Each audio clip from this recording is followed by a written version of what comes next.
Ladies and gentlemen, welcome to the third and final day of the preliminary stage in the FTX Crypto Cup. Going into today, we've got about 10 or 11 grandmasters competing to make the final 8. Now, obviously, this means that you make it not just to the knockout of this tournament, but also you get seeded into the final overall bracket, which determines who is going to make it to the live final. The live final being in September in San Francisco. Timestamps are on the video player, and we're just going to get started here with El Clásico, Magnus Carlsen versus Hikaru Nakamura. Age-old rivalry in this Rapid and Blitz format. They were the finalists of the last event. They had a crazy final last summer.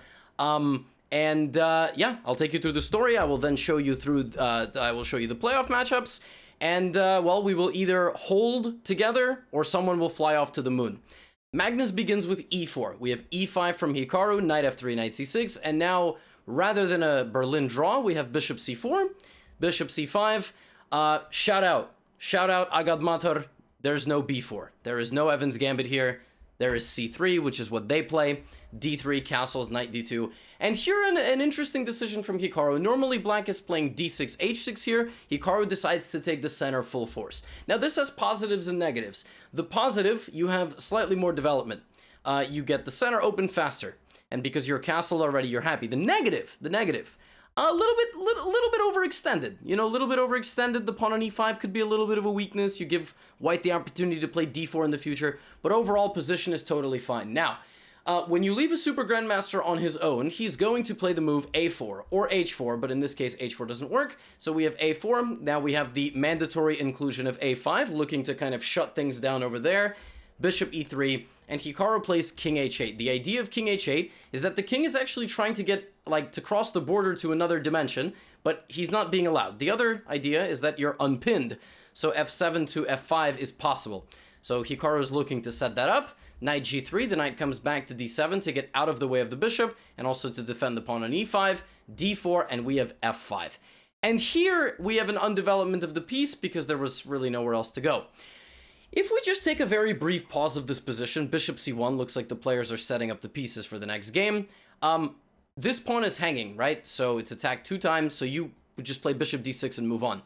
And here for the life of me, and I mean, Hikaru even obviously said this after the game was played, he was very unhappy with this move. If you just play bishop d6 and use these pawns as kind of a repelling force, the knight on f3, the knight on g3 are not fantastic.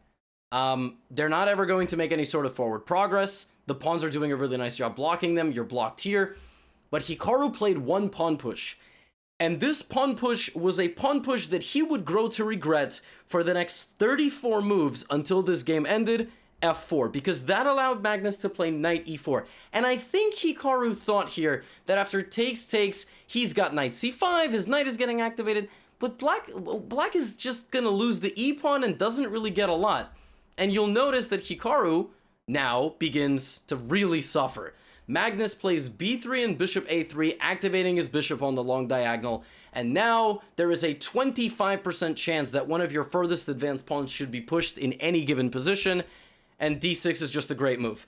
So now Hikaru goes into cocoon mode. He goes defense mode. c6. Stop the pawn, right? Now knight d7 and bishop h5 to kind of just put some pressure here. This is a nagging diagonal. What does Magnus do? He plays the best move. Where can he make forward progress? One subtle pawn push on the queen side, takes, and slowly play b5. And in this position, I was just very, we do commentary on Hikaru's channel, my channel on Twitch. I'm looking at this position like, I don't know how the hell black is going to get out of this. Hikaru plays knight f8. 8th rank defense, baby. All pieces on the back rank. Magnus has to come to me. He's got to push me up against the cage and start throwing body shots, go full Khabib, but he's got to get close. So Magnus reroutes the knight forward to d5. And now Hikaru plays rook a2 and voluntarily sacrifices. Why does he do this? The bishop on c2 is very important for diagonal control. Now he can also deflect the queen away from the knight and weaken Magnus's king. Now this is very important. If you're ever on the search for counterplay, you need sometimes to invest a little bit of material if you can get something back. That might be the weakening of a king, that might be a pawn, whatever, you'll figure it out. So, now Hikaru plays queen d7, and rook d8, doesn't want to lose his rook, queen c4, and queen h3. So he's trying to justify this, right? Magnus plays rook d3, and gets really close to the king. And now bishop h4, creating some nagging threats. For example, bishop f2 in some positions could lead to a perpetual check. Not yet, because the king can actually escape. But there is that nagging problem, so rook e2, knight f6, and all of a sudden, queen f5. And Magnus got his material kind of scattered. Like, Hikaru set up a nice little cage of pieces, and everybody's well coordinated. Everybody's fighting for squares and protecting things, but these rooks are a bit scattered. And Magnus goes back, and Hikaru goes back. It's like, draw? Well, Magnus is up material, and he's been winning for most of the game, so no draw. And here, Hikaru had to play knight d7, apparently. They both had about 20 seconds on the clock. Instead, he played e4. So now we go from 0, 0, 0 to +5. It's +5 for Magnus if he finds the stunning move rook d5. Can't take, because you lose your queen. Rook d5, he doesn't see it. Plays bishop takes f6. Bishop takes f6, rook d5, queen goes back to c8, and Hikaru pushes forward, and Magnus plays a nice move, d7. Queen is completely shut out of the game. Queen b8 only move, surely. Knight takes d7. You can't take me. You can't take me. I take your rook. Where are you going? I'm going to take your rook. So here, Magnus had to play takes, and rook not back, but up, because the pawn will be stopped, and this is not going anywhere. But in his low time, and this tricky e-pawn marching down the board, Magnus played rook back, which allowed pawn push, and now the knight jumps out. And the problem is that too much stuff is under attack, and you're just not fast enough. The rook is hanging. If you go queen h5 and try to defend, I take, and I've got g6, and actually white is lost because knight takes f3. So Magnus decides to sacrifice the rook, and here the players agree to a draw. I did tell you 34 moves ago Hikaru would regret f4, but he fought tooth and nail. I believe that's the saying. I constantly mess up sayings in these recaps. And he defended. Whew. All right, everybody take a deep breath. All right, El Clásico, that was not a boring 0-0 draw. That was a 4-4 penalty shootout. You know, oh my gosh. And the Barcelona Real Madrid of the chess world, they do not disappoint. Now, there was another barn burner in the first round. Hey, you got like two of the most creative players in the field, Daniil Dubov, Alireza Firouzja. Dubov at the bottom of the standings, like 12th, 13th place. Alireza a little bit above him. So they got to climb over each other, right, to try to get a win. And we have like a King's Indian defense. At least it becomes a King's Indian defense structure now. Black has played King's Indian, but played King's Indian with c5. So it's not e5. e5 usually is the move. This is known as the Benoni style structure. Knight d2 to try to play e4. E5 to try to play e5. E3, okay, he doesn't want the pawn to be a target on e4. Players get out. Okay, beautiful. Everything's wonderful. A6. You know why you play a6? Because you're trying to play b5, b4 in the future. Queen c2, knight h7. It's the King's Indian, so both players are now going to push their f-pawns. And here, Daniil Dubov plays a really nice move. He realizes that his piece superiority is facing this way, so he focuses on that side of the board. Pawn break, ladies and gentlemen. Pawn to g4. Alireza is busted because he has two pieces guarding the king, and Dubov has 1, 2, 3, 4, maybe 5, maybe 6. He's going to destroy everything. Why is Alireza's most important piece having a smoke break? Why are these three pieces not even in the game? g4 is a great move. So Alireza shuts down the center. Dubov says, not so fast. I mean, you still have to deal with me here, so I'm going to get to e4. Now I am going to transfer pieces over this way. Bishop f5 activates, only move. But bishop comes back, and now I'm ready to drop back, and I'm ready to mow you down. Alireza is very quick to bring the rest of the pieces to the party. He knows a battle awaits him. Knight f8 to defend the position, king h1. King h1 is designed to attack down the g file in the future, and some moves later, we do have rook g1. But, as promised, as advertised, notice I talked about Alireza's problems in his position. He got rid of them, and he's creating queenside counterplay. Pawn to h5 to hold it down, b3. Solidifying that side of the board, and now that it's closed, boop, I'm ready to drop back. What are you going to do with this bishop? If you take me, I'm going to take with the queen. I'm pressuring this. e4, e5, you're in trouble. So he stabilizes. But now h3, very important pawn break. Looking to just rip it all open. So now he trades, and here Alireza plays a wild move. That's not what he played. That was a misclick. Alireza plays a move. That's some lunatic type of stuff. g5. You are not supposed to push pawns where you're being attacked. Unless taking nerfs your opponent's own attack. You see what he's doing? He's trying to get Dubov to drink the really good wine so he falls asleep. The wine's very good, but you're not going to be awake for the battle. Dubov says, I'm good, I only like tequila. Or, I guess, vodka, because he's Russian, but I shouldn't stereotype. I don't know what Dubov drinks. He might not even drink. False advertising. So we get pawn takes g4, gh4, and g5. You notice that? Dubov just says, I don't care about my bishop. It's more important to me, I have the avalanche of pawns that are ready to destroy you. So this, knight e4, rook d8, and here a nice move, knight f6. You can't take. If you take me, you open up my rook. So Alireza instead parts ways with his rook, rook e2, and now the knight is coming back around because it had nowhere to go. King h2. King to h2. Kind of a waiting move, to be honest. I mean, it's really tough to decide what to do here because if you play f5, then Alireza gets this beautiful knight on e5, and I mean, are you really gonna do this? So Dubov kind of plays a waiting move, except for the fact that he absolutely enabled the move knight e5. But knight e5 is so brutal, and the follow-up doesn't even make sense. You would think you take the pawn with check, except then the king goes here, and no one's gonna get in. You just gave me a knight for a check. I mean, like, let's be serious, that's not a good trade. Alireza finds one of the most savage tactics I've ever seen. Knight e5, and then the quiet kill shot that Dubov missed, queen f3. It doesn't matter that you can take or push, it does not matter, because bishop e5 is a mate threat. If I go here, check, here, and mate. Queen to f3, doesn't matter, the silent killer. There are 4 pieces here, and nobody can guard e5. And all of a sudden, Daniil Dubov is under attack himself. The attacker has become the attacked.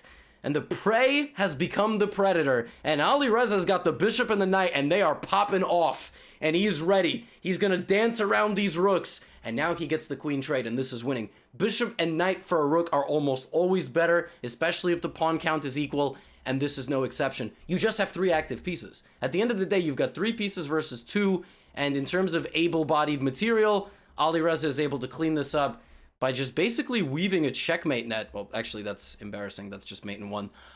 Weaving a checkmate net around Daniil Dubov's king. What a game. I mean, hello, welcome to the show. But now, I'm fast-forwarding from round 11. We're not looking at round 12, 13, or 14. And you might say, there were interesting games in those rounds. Folks, going into the final round of this thing, it was completely unclear who was going to make the top 8. Magnus Carlsen was on the verge of elimination. He's playing Timur Radjabov. Yan Nepomniachtchi was nowhere near the top 8. He was like 10th, 11th going in. Won his 14th round, so did Aronian. So him and Aronian are trying to make the 8th spot. Shakhriyar Mamedyarov is trying to make that spot. So we're going to kick things off with Mr. Levan Aronian. And he's playing my boy, Alan Pichot, who can play the role of spoiler, but he has had a tough event, my friends. We have e4. What do you do when you got to play for a win with the black pieces? c5. Knight f3, e6. We go for d4, and we get the 4-knight Sicilian. And here we get takes, e5. This is all theory. All theory up until bishop b4 check and king e2. Listen, Pichot is not having a final round hit of the bomb cloud. This is real. This is some real stuff. You want to play a3, b4? Well, Aronian sacrifices his knight. Go ahead, take my material. And knight g5. Now, Hikaru joined us after the show was over and said that this is actually something he had looked at with the black pieces and the white pieces, I suppose. And this is losing for black because you are down a piece, but defending it is really difficult. f6, knight f3, takes, and Aronian plays rook f5. And the idea of rook f5 is obviously to pressure this, and double up. Anytime you can double up like this, it's really good. What does Pichot do? He's got his entire squad on the back rank. Anybody he moves, there might be a problem. So he covers up his king. He does what any natural person would do. Now, folks, I know you like my content. I know you are diligent viewers of the GothamChess YouTube channel. I know for a fact that you have seen my video on AlphaZero. What does AlphaZero like to do? It likes to part ways with a little bit of material to open up the lines. Pawn to d4! It doesn't matter that 3 things can see that. Shove it down your opponent's throat. Activate the rook. Now the bishop is coming in, and we have queen b3. Rook takes f3. He drops the hammer down. Gf3, bishop f3, king d3, queen b7. The silent killing moves. White is up a full rook for one pawn, a full rook for one pawn, but his king's on d3. Like, it's mate. Like, you are getting mated. And he got the rook back, and then he came back for the goodies. He came back for the goodies. Bishop d3, rook c8. He picked this up, and here he played queen e5. And by the time the raid was over, Alan Pichot's king did a little bit of a dance, a little bit of a jig, and went back here, and here he resigned, because he has nothing. He has nothing. Bishop d5 is coming, queen h2 is coming, queen e1 is coming. Alan Pichot played a whole damn game without moving this rook on a1. Now, credit goes to Levon, because he played a pretty dubious line, which in classical chess might be refuted, but in rapid chess, oh my god, this is just a nightmare. This is a disaster. And Alan, I want you to come back stronger. I believe in you. So Levon wins. He's now got 8 points out of 15, and he's temporarily in that 8th spot. This was the first game that ended of this round, which takes me to Magnus Carlsen versus Timur Radjabov. Timur right there in the middle of the pack, 4th, 5th. Doesn't actually matter what his result is. He is a lock. But can Magnus push the issue? Because if Magnus doesn't win this game, he not making it. E4, C5. So he goes for this, and Timur locks up the position. He says, hey, Magnus, like, let's just make the draw, man. Magnus is like, I'm not so sure it's a guarantee if I make a draw. So let me put my knight, let me play C3, and advance on the queen side. A4, takes. And this game, as the middle game progresses, is a big maneuvering game. I'm not going to waste your time. Like, you can notice, Magnus just taking a little bit of space. C4, nice. 6 of his 8 pawns are on light squares. Why? Because he doesn't have a light squared bishop. 2 pawns on dark squares. And here Timur completely inexplicably says, you know what? I already qualified. Knight f4. You know what? I already qualified. G5. Yo, Timur, what are you doing? Like, he's playing with house money. Timur is the guy at the cash game of the poker table he's got investors. It's not his own money. He's playing with house money. He's just G4, H5. Let's go, Magnus. You trying to beat me? H4. Here we go. And Magnus also engages in first-rank defense and tries to just go for the G4 pawn. Bishop G7. Bishop C1. I wasn't joking. Just for the memes. Every piece is on the back rank. And yet white is better. Why? Knights are all about outposts. Squares in your opponent's territory that you dominate. So Magnus is going to try to get to one of those squares. Plants the knife on F5. Now we have A5. Look at this. Multi-pronged play. This is a problem. He's slowly making progress into Timur's position, but Timur lashes out with D5. Oh, now this is a real game. Takes. Sacrificing the rook in the corner, but that knight is still there. A few moves later, Timur is able to take it and create a queen endgame situation. Magnus is up a pawn, but his pawns are looking a little bit weak. Everything's a little bit soft here. They both got about a minute. Queen E7. Yes, you can take, but I take on G4. You can't take this. I take with check. This is not what you want. In all endgames, there is that moment. Can you simplify to get the winning king and pawn endgame? And I don't believe in this position that Timur should do that. They both have their pawns, but Magnus is a pawn up. So obviously Timur shouldn't trade quick. What? Wait, but what? Just stop the, wait, but I don't. And Timur resigned. Now, folks, I don't know if Timur just legitimately thought this was a draw after Queen E6, or potentially just wanted to mess around with the standings because he had all the power. I don't actually think it's that one. I think he actually legitimately just missed something. And it doesn't matter what his result was, but Magnus wins. And to his credit, Magnus did put some nagging pressure on Timur over the course of 40 moves. But, I mean, right here, Timur could have been a little bit more active. Okay, he could have played queen to B2. And this is guarded. You know, the queen kind of patrol stuff. And Magnus is still better, because having 4 pawns is better than having 3 pawns. But the game did not have to end the way it did. And it does. And now Magnus wins. Now Magnus has 8.5. He pushes Aronian a little bit down. But that's not the final game, folks. The final game of the day is Jan Nepomniachtchi with the black pieces. He's got to win this game to tie Aronian right underneath Magnus and knock out Levon. So if Nepo can win this game, then he makes it, and if not, Aronian is our final spot. You gotta play for a win with the black pieces! Grunfeld takes, e4, knight c3, takes, bishop g7, knight f3, c5, bishop a3, yeah, bop, bop, bop, bop, bop. Okay. Step 1 is complete. Play a super unbalanced system, imbalanced position. He's down a pawn. He's down a pawn, but like in the Grunfeld, you've got this kind of like nice little fortress, and black will spend the rest of the game trying to destroy it. Okay, great. Knight d7, knight a4, a6. Trying to play b5. Successfully playing b5. Knight back to b2, bishop b7, f3. Look at white's little center formation. Oh, it's so adorable. It's so pretty. But black has all the open lines. So black is going to rain snowballs, water balloons, grenades. It's a bit of a step up. Queen a5, queen b3, and e5. So Grischuk does what any principled human being does. He closes up the position. But Nepo, you know, is going to continue. Rook c8, bishop e2. Now the bishop comes this way because it was closed down this way. Now the bishop maybe will come here. And trade in the knight will attack the queen. I don't know. We're going to figure it out. Knight comes. So now he's the only guy on the board with a dark squared bishop. Knight d3, we go back. And he sacrifices a second pawn. So Nepo's up. Nepo's down 2 pawns. Down 2 pawns, but he's up on the clock. Obviously, it's Nepo. And it's Grischuk, arguably the slowest player in human history. Grischuk is always low on time. He's a very good player. He just always has no time on the clock. Plays c4. Queen d2.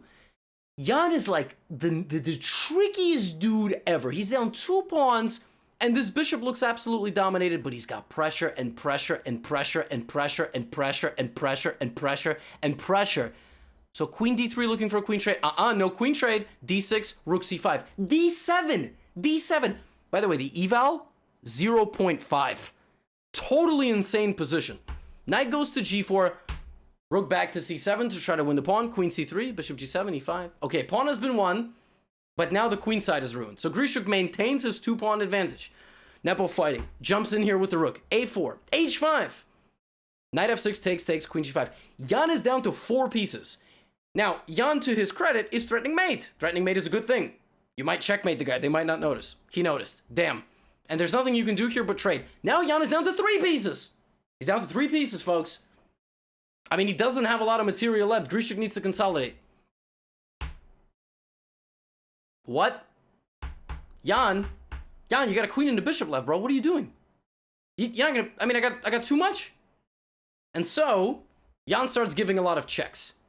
Now, as this is going on, Magnus is winning his game. But I don't know if they can see each other's games. He picks up the pawn on h2, and Grischuk centralizes his queen, and that's it. I mean, Grischuk's going to give a check, rook c7, push the pawn and win the game. So Jan now, sadly, has to give a lot of checks. It's going to be basically impossible for Jan to win this game, unless Grischuk does something completely crazy. Right? So king h7. Okay. Queen c4, going after the f7 pawn. Jan has to play bishop d5. Very tricky move, by the way. If you take, I take, it's check, I win your f6 pawn. I'm probably going to win this game. So queen c5. Here. Now he's going to push the a pawn. Jan gives a check. And Jan says, it doesn't matter.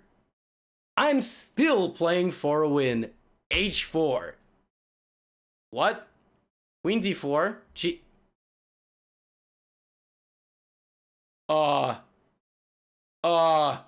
Whoa. Yeah, whoa. How did he... Wait a minute. If you trade queens, this is a win. Because you're gonna sack the bishop for the pawn, and these pawns are too quick. Whoa, so whoa. Queen c5, check. Grischuk's king is stuck. It's trapped. Check. And you can't go back because that's mate. So you go here, and Jan plays bishop to d7. And bishop c6 is mate, and it's unstoppable. And then queen g2. You can sneak around back to give me checks. It does not make a difference. I'm going to hide. And if you take on f7, congrats. I'm going to give you a check. And then I'm going to make a queen. And folks, let me just tell you something, okay? If I make a queen in this position, I got 2 queens. And yet, it might still be a draw after queen d7. There might still be a perpetual check. But if I give you just the right amount of checks, and then I make a queen, or I first trade the queen with you, and then I make a queen, it's over. And so, folks, on queen to g2, on move 64, as many squares there are on a chessboard, Jan Nepomniachtchi defeated Alexander Grischuk under the most improbable circumstances. He and Aronian combined for 4 wins in the last 2 rounds. They both won their games. And because of the way it shakes out, Shakhriyar Mamedyarov, who was in 7th place going into the final rounds, ends up in 10th. And folks, let me now show you the playoff picture. First of all, shout out, and this is taken from the Chess24 site, so shout out to them. We've got Fabiano Caruana versus Jan Nepomniachtchi. We have Wesley So, Maxime Vacher-Legrave. That's 2 versus 7, I believe. Maybe 3. Yes, I believe that's 2 versus... No, that's 4 versus 5. 4th seed and 5th seed. Hikaru Nakamura, the 3rd seed, draws into Magnus Carlsen. You got maybe the finals in the quarterfinals. And Timur Radjabov and Anish Giri. Wolfpack. Shout out to... the Indian viewers who obviously have been tuning in a lot to the Radjabov and Giri streams. That's a sad matchup because they're friends, but there's no friends in this business, folks. And that brings us to the end of the preliminaries. Shakhriyar Mamedyarov and Levon Aronian eliminated out of contention. Going into the final round, both had chances of making it, but Jan, the heroics. And folks, it's been a pleasure making these preliminary stage recaps for you. Listen, if you're not yet subscribed, we're trying to push that 1 million mark. And I do 5 hours of commentary every day. I go get water, and I make this recap. All right? I'm working as hard as I can. Hopefully you're enjoying the content. Thank you for your continued support. I will see you in the quarterfinals.